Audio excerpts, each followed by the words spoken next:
Hello and welcome to Off the Fence, a podcast where we deconstruct difficult decisions so that we can start to figure out what keeps us stuck and, more importantly, how do we get unstuck.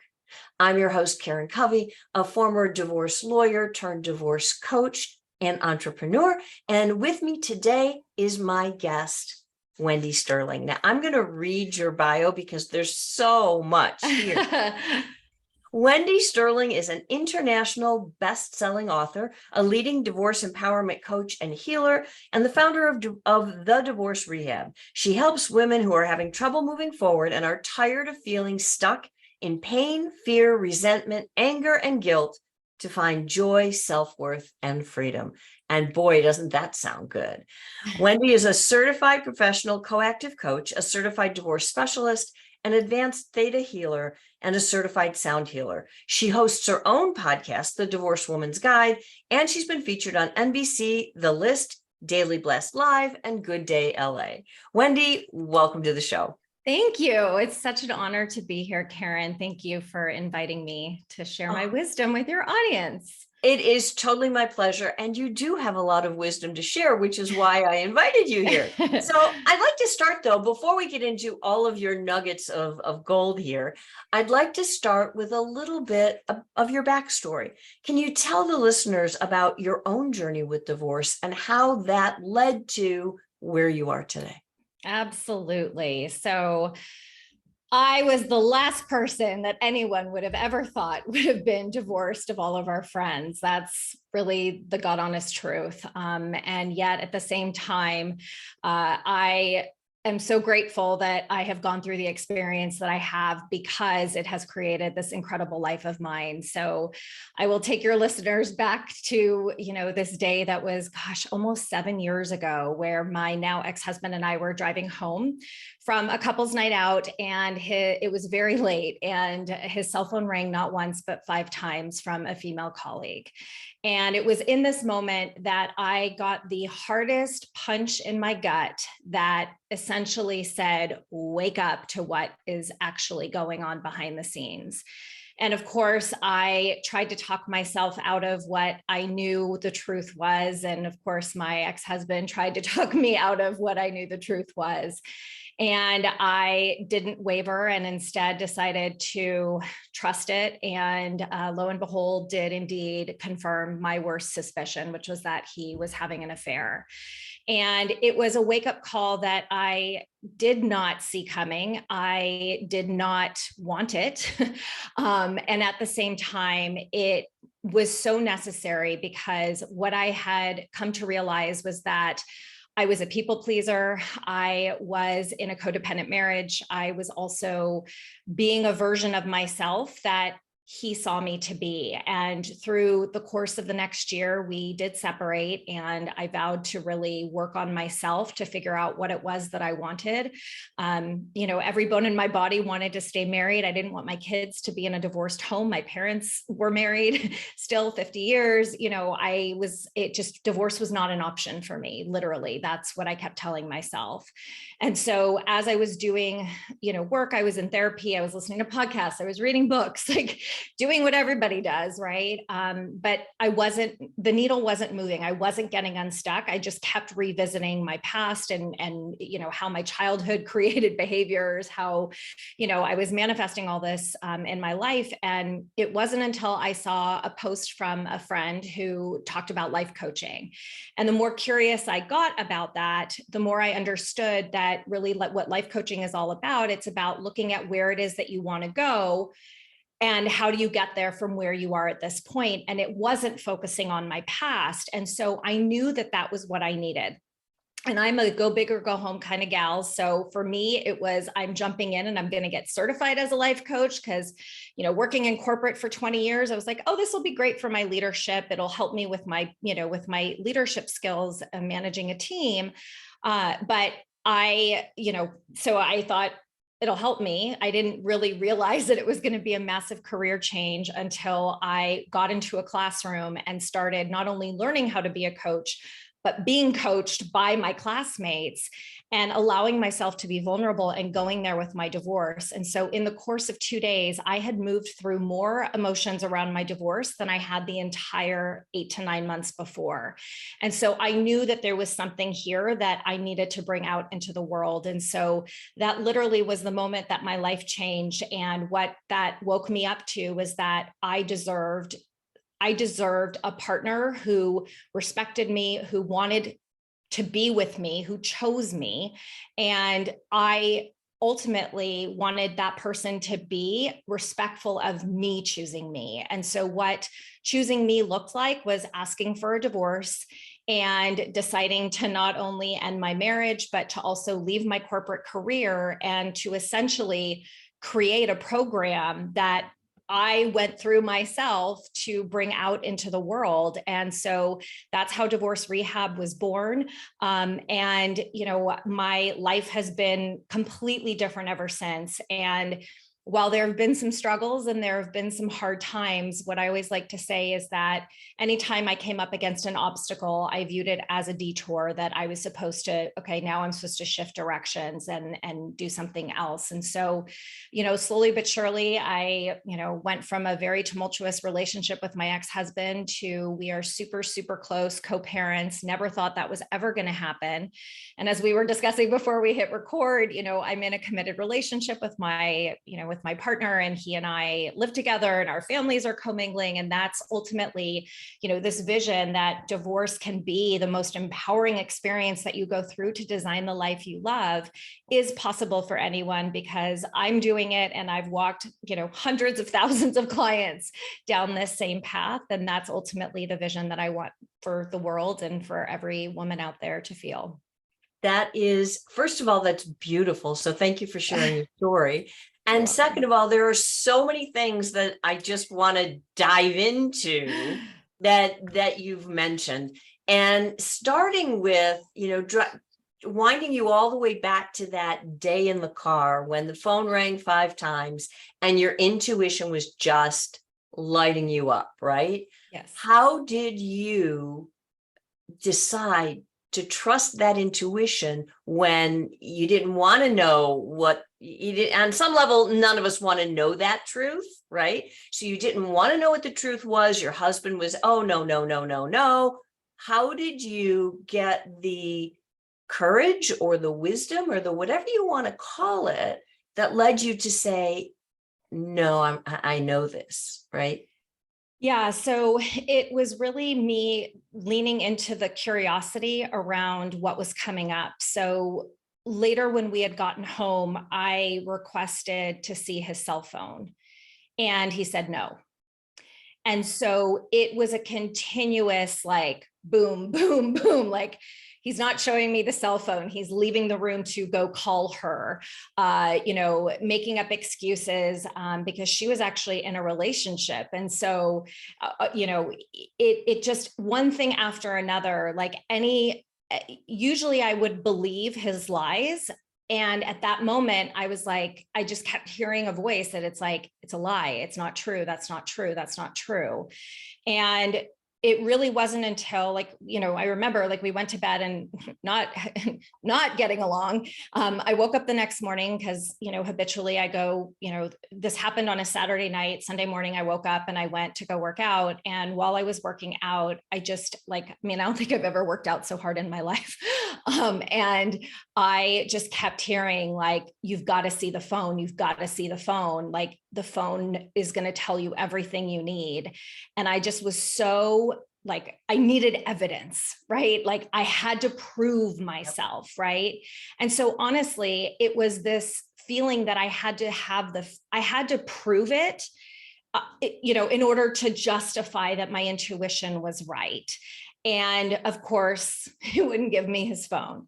And that is when everything hit the fan and I kicked him out. And from that day forward, we haven't lived together. And so it really, now I know what that voice sounds like. I know where it feels, I know where my intuition speaks to me in my body, because I have a physical reaction when it's happening. And it doesn't always necessarily mean that it's a negative thing, right? Like I get intuitive hits that are great all the time. But it really took me having to justify, right? That like, okay, my intuition, that's my intuition. It's right. I get to act on it.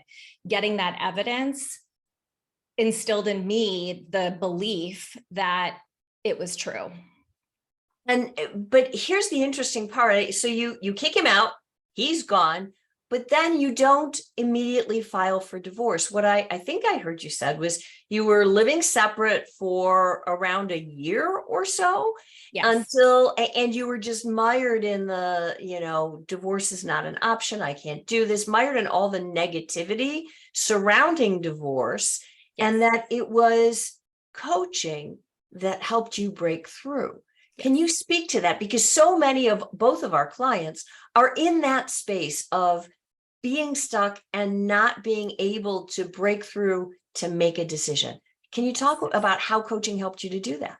Yeah, absolutely. And this is really how I approach the women that I work with who are in the should I stay or should I go phase, right? It's crossed their mind, right? The second that D word comes up, it's like, okay, I got to start paying attention to this. And really what coaching helped me to understand was that I had become somebody different. Who I was now was not who I was, the 15 years prior when he and I, stood and said our vows and said, I do. And so what coaching really helped me to do, and what I lend to my clients who are in that phase, is what's important is figuring out who it is that you are now, based on everything that you have been through in this given moment. What is it that you want with your life?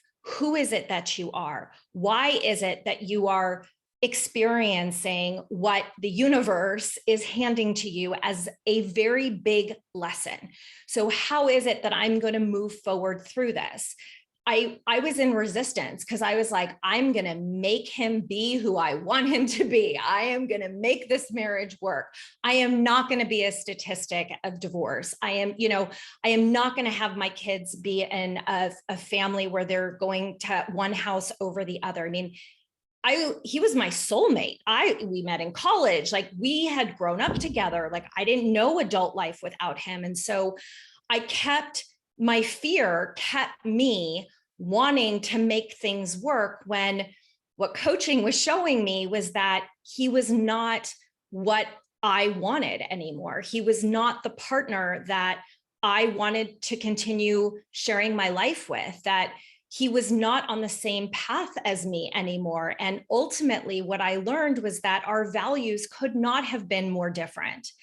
And so what I learned and what I teach is really understanding who it is that you are. And from there, then deciding, is that person on that path with you? Are they part of that vision? Is who it is that they are, their values that are showing up, is that the version of them that you want on this path? Now, please, listeners, I have worked with women who have fixed their marriages with their husbands because it has been a co-creation process. And I'm happy for them. I'm not pro-divorce. I am pro you. I am pro choosing you and whatever that gets to look like for you. And I think that what the biggest turning point was for me was that moment where I realized that choosing me was actually an option, and that didn't have to be with him. And so choosing me meant being alone, right? Being single, and stepping into the possibility that my kids would be better off seeing me in a healthy marriage, even if it wasn't with their dad. And so I relied on my faith of, okay, I can do this. and I'm going to help my kids. I'm going to get my kids the support that they need, because I knew I couldn't help them. I had to put my oxygen mask on first. And so and I hear so often, and Karen, I'm sure you do too, where they're like, oh, but my kids, I'm going to stay for my kids. I'm going to stay for my kids. And I am a firm believer that your kids are better off being in two homes where the energy is positive, there's joy, there's happiness, and there's love, versus one home where there's bickering, there's fighting, there's negative energy, and it wasn't healthy. And I knew that. And so really it's about trusting that the vision you want to create is possible, but it doesn't have to be with that same person. Absolutely. And I want to zero in on something that you just said, that you finally got the strength to choose yourself. Now, a lot of our clients see choosing themselves as being selfish, right? Yes, What is there a difference between that, between choosing you and being selfish and, not caring about your family, your kids, your vows, your blah, blah, blah? Yeah, I was guilty of that. I thought, oh my God, I'm being so selfish. And my whole life I had, I was a people pleaser. I was all about wanting to do for others and, receive that external validation, right? That what I was doing was, oh, okay, I'm doing this right. Check the box. Or like, oh, they're going to still be friends with me, or, they're going to like me. And ultimately what that only ended up doing was distancing me more from who I was. I never took time out for myself. I waited for my husband to be like, go take a day, or like Mother's Day or my birthday, right? It was like 2 days a year. I got to, do my own thing if I wanted to, right? Or a couple of hours here and there. But I would always look at him and be like, why aren't you giving me a break? It's like, oh yeah, I have to use my voice and actually ask for what it is that I need. And so ultimately what choosing you is all about is understanding what your voice sounds like, how to use it in a way where you feel heard, but also in a way where you're taking care of yourself. Using your voice to ask for what it is that you need is not selfish. It is called living your life and creating an environment around you where everybody is thriving, right? When I wasn't having my needs being met by myself, right? I kept relying on him to meet my needs. Whereas it was like, well, of course I was looking to him because I didn't even know how to meet my own needs. And so the self-care process taught me what my needs were, how it was that I could go about asking for what it was that I needed, and understanding that when my needs were met, like I was a great, happy person. I mean, I remember my kids, they're like, you're so happy. You're not angry all the time. Like, I mean, I'm closer to my children now than I ever was when he and I were still married. It's funny because like, there's moments where I'm like, wow, I never used to be like this. Like I was very intense. I was very, I was on eggshells all the time, I felt, and I had this need to control all the time. And so what I realized was that control, it's a false sense, right? Having control is a false sense of anything. And ultimately, I knew that when I was in control of myself, my needs, my desires, my wants, that my entire world around me shifted. And so it's really about flipping the script around what you think, self-care is really all about. It's not selfish. It's a necessity, and it's not a luxury. It is a necessity, right? So Yeah. it took me it took me a bit of time to understand that. But then afterwards, all my relationships changed. Every single one. And what's so beautiful about that story, and what I really hope people hear and take away, is that your relationship with your kids changed. What you were teaching them about relationships changed. Their level of joy and happiness in the household changed because you changed. So Yes. I hear so many people, especially women, but also men, saying, hey, I don't want to leave because of the kids.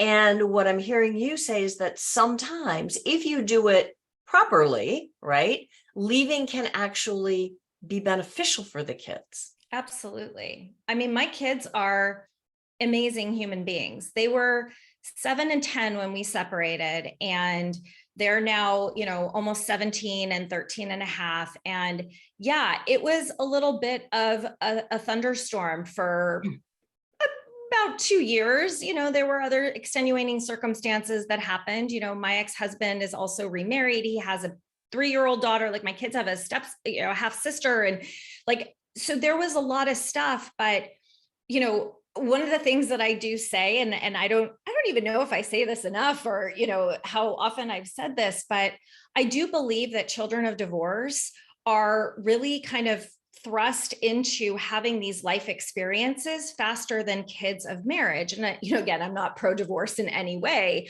but what my kids have learned a lot of life skills and how to adapt and how to see that, that they can really overcome anything. And, the best gift that I gave my children by getting divorced from their dad, or I should say the 2 best gifts I gave them, was them seeing how their dad and I get to be happy, even if it means that we're not together. And I've also gifted them with the ability to help communicate in a healthy way with me. And as a result, to be able to communicate with their dad and to stand in the power of their own voices instead of, feeling scared or having all these emotions. It's always been like this open communication. You get to have your feelings and I don't have to like them. And that's okay. Like, I want you to express yourself. And I know that they wouldn't be the amazing, young adults, teens, I don't even know what to call them, because there's it goes so fast these days. I know, that's true. But they're amazing. And I know that it's because they have, they kind of got forced to grow up pretty fast, and they're better off for it. I don't see it as a negative that they experienced, they had their own experience about it. Yeah, that I think too many people, I mean, there's a whole discussion out in the world right now about how we're so busy protecting our children from life. Yes. That when it's time for them to go engage in life, they don't know how. So I think that what you're saying makes a lot of sense. But I'd like to segue now into your book, because you wrote a book that's called Divorce Sucks, Now What? And shameless little plug for your book. It is available on Amazon, and we will link to that in the show notes for anyone who wants to follow up and learn more. But in your book, you also talk about, you talk about a lot of things in your story, and you mentioned it, a couple minutes ago here today, that when you got a divorce, not only did you get a divorce, but you also totally changed careers and you took a big leap of faith. How did you, this podcast is all about making big decisions, and those are 2 very, very big life decisions. How did you, while you're going through a divorce, decide to change careers? Yeah. And actually there was a third doozy in there too, which is that the same day that I asked for a divorce, my mom was diagnosed with terminal ovarian cancer. And I talk about that in my book as well, because, and I bring that to the surface too, because my mom was a very instrumental part of my own I'm getting like full body chills right now talking about this. But she was instrumental in my process, and I in hers. And so, it was that moment where I realized that I had been living my life for somebody else. And I had been in a career that, while I was so good at it, I was miserable. I lived with anxiety. I lived with stress. I lived with resentment. And I didn't want to live like that anymore. Now, I will also let everybody know who's listening that at the time, I did not know the financial circumstances of my marriage until after I quit my job and came to discover that our finances were not where I thought that they were. And so, ouch. Yes. So I took a very big leap of faith and trusted myself to be able to create a new business. Now, also understand that my corporate job, I worked in ad sales. I was the person that they brought in to build regions from nothing. So essentially, I was an entrepreneur within the corporate structure doing sales, right? So I had the skill set and I knew how to build something from nothing, and I knew how to do it in a very short period of time because that's what I was continuously tasked to do. So I had the skill set to be able to translate myself into this entrepreneurship. And I also was able to recognize that I needed, like, the best coaches have coaches. That is how this works, you guys. And I knew that I had to invest in myself. I had to invest in people who were doing what I needed to learn how to do, so that they could teach me how to go out into the world. Like, I knew my methodology, I knew my 5-step program, I knew exactly what I needed to coach around, but I was like, how do I launch my own business? How do I do marketing? How do I do branding? What is my brand? Like, so I was really smart and invested in myself by hiring many coaches. There's never been a day that I have not had a coach since I launched my business. I have always had at least one coach. Business, marketing, spirituality, whatever it was, that's what I needed. And so for the transactional side, right, I invested in myself. I was in debt. I was in debt and invested in myself regardless, because I knew if I didn't, I wasn't going to get over this hump of my divorce. And so I put my faith in those coaches that I hired. God bless them all. And I love them all. And I still have really good relationships with them. And I also knew that there was a part of me that was the spiritual piece. And this is where my mom comes into play. And so my mom was navigating, ultimate death. I was navigating divorce, which is a death. And so my mom and I were walking this parallel path. And it was interesting because we were both contributing to each other's pity party. Like, why me? Why is this happening to me? And ultimately, my mom and I, our mindsets started shifting simultaneously, where it was like, okay, what is happening is happening for us. There is something that we're both supposed to be learning. And a lot of what I continued to educate myself around from a spiritual lens lended itself to my mom. So as you read in my bio, I'm an advanced theta healer, and theta healing is a methodology of energy healing that allows me to, go into a deep meditation. It's the theta brainwave dream sleep state, where I'm able to connect with Creator and impact people's beliefs and feelings and things like that through Creator. It's not me doing it, it's Creator, universe, call it whatever you want. And so not only was I seeing how the energy healing was helping me, because I still felt like a really deep spiritual, energetic connection to my ex-husband, which I needed help breaking. And I tried Reiki, it didn't work. Theta broke him from me energetically. And then ultimately I started doing theta on my mom. Understand that when my mom was diagnosed, she shouldn't have lived longer than a year and a half. And my mom lived for 4.5 years after her diagnosis.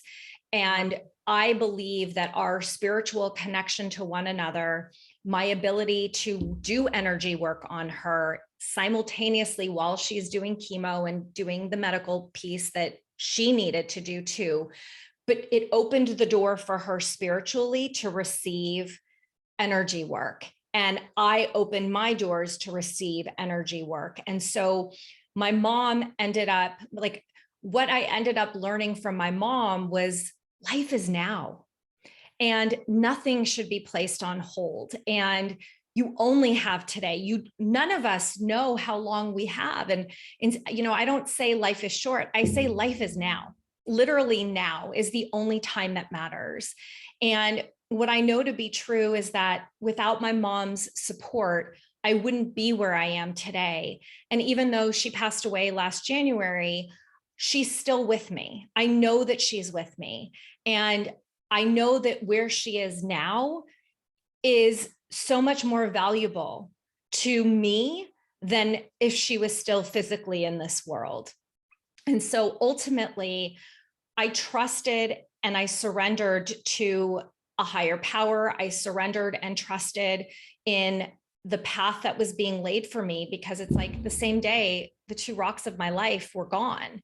And that's why I knew that I was on my path of really like, okay, you've got to get really grounded in what you are, like exactly who it is that you are. And I haven't stopped on that path since that day. That is, wow, that is a really powerful story. Thank you so much for sharing it.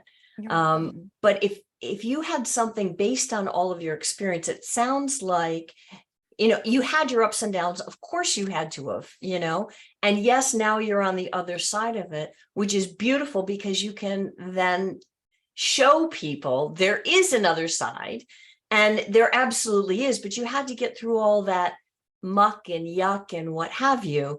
And a big piece of that was your faith in yourself, faith in the universe or spirit, or, faith in your relationship with your mom, faith in so many things.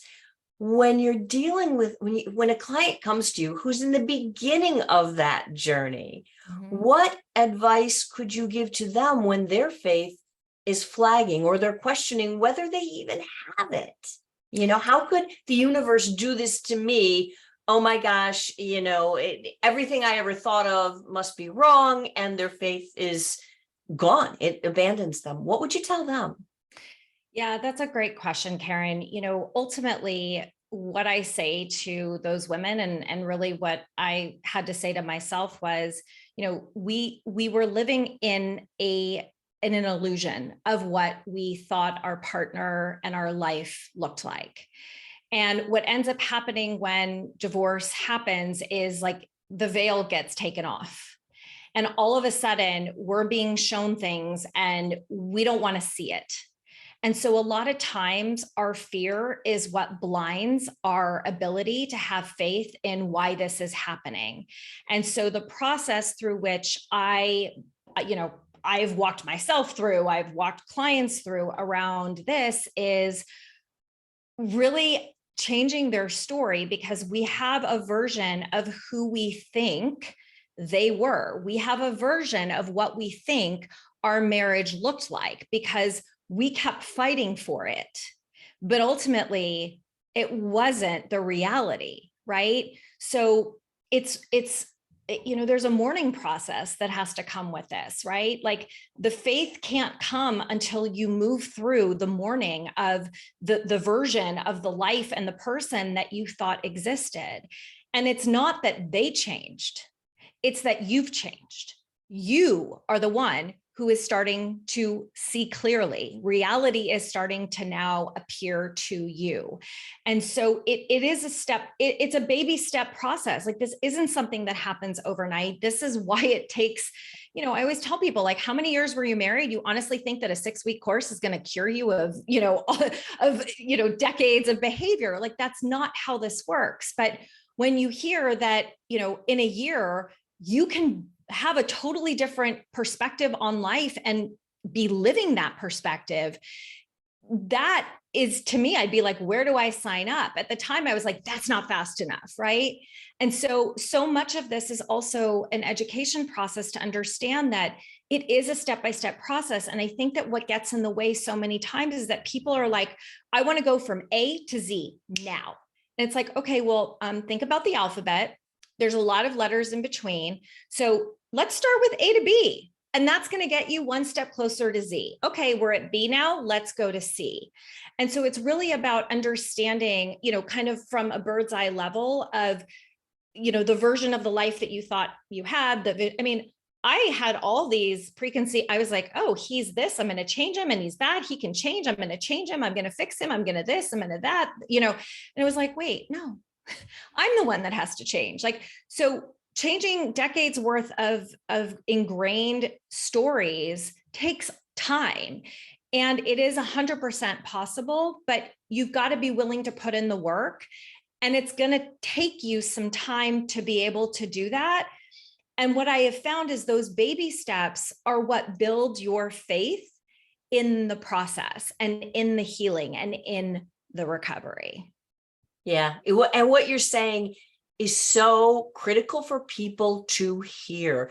And that is, when you're in a difficult situation, when you're in pain, you don't want to stay there. You want to be out, like you said, in a second. But life doesn't work that way. And, in having conversations with so many people about coaching, about investing in themselves, they're like, oh, well, I'm not going to be able to do this in one session.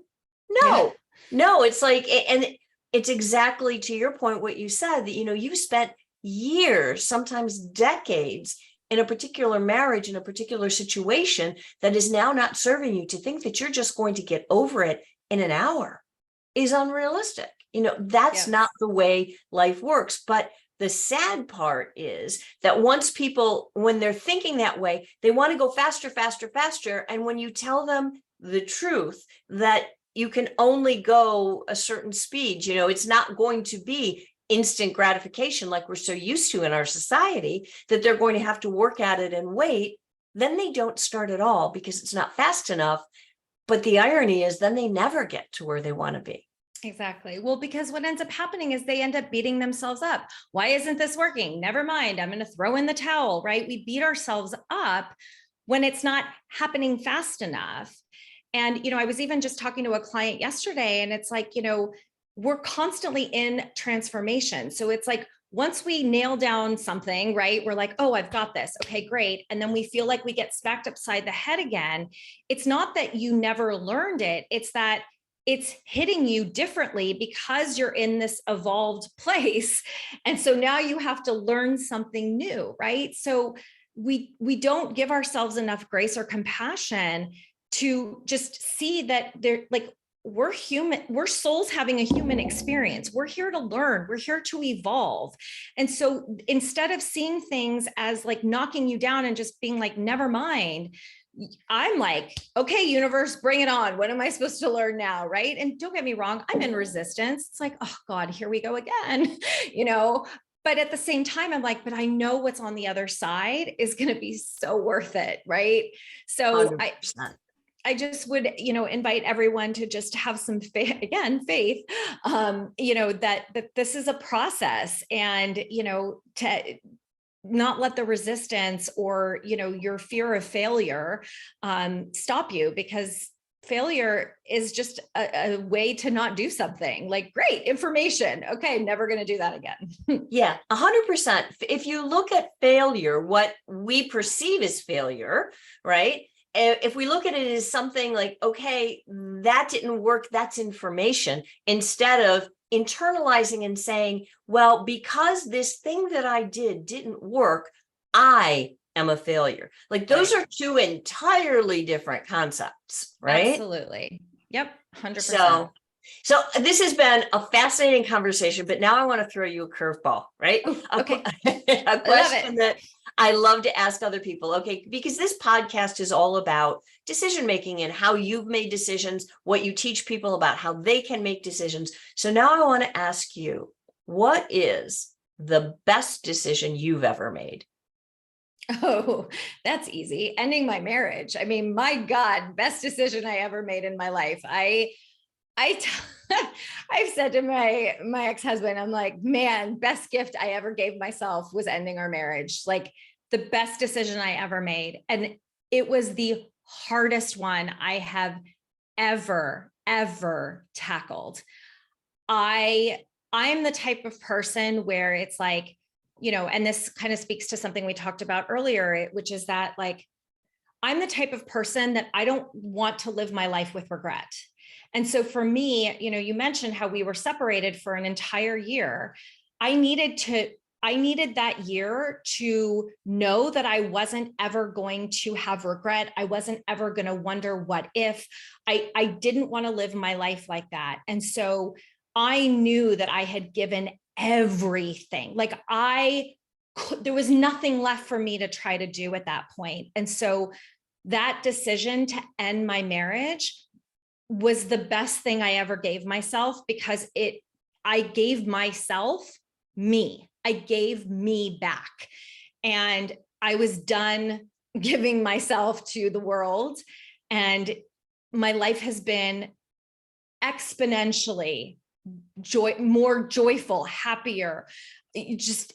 I love my life. I'm the happiest I've ever been. And so what I can say to your listeners is sometimes our best decisions are the hardest ones that we ever have to make for ourselves.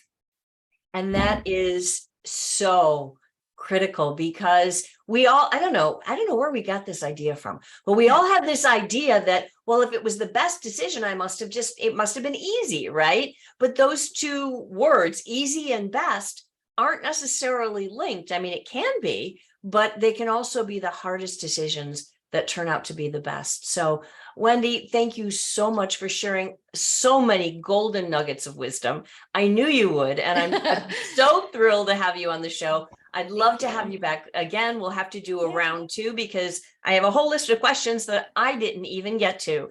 So we'll have to dive in a little bit more later. But before we close and wrap this up, can you tell people where they can find you? Yeah, of course. Well, the easiest way, honestly, is my podcast. So I too have one. It's called the Divorce Woman's Guide. And then across social media, I am Divorce Rehab with Wendy. So Instagram, Facebook, TikTok, and then you can also find me on LinkedIn. And then my website, wendysterling.net. I also have amazing resources. I have a website for my book, which is divorcesucksnowwhat.com. And there's a ton of free resources on there that are tied back to a lot of the lessons that I learned.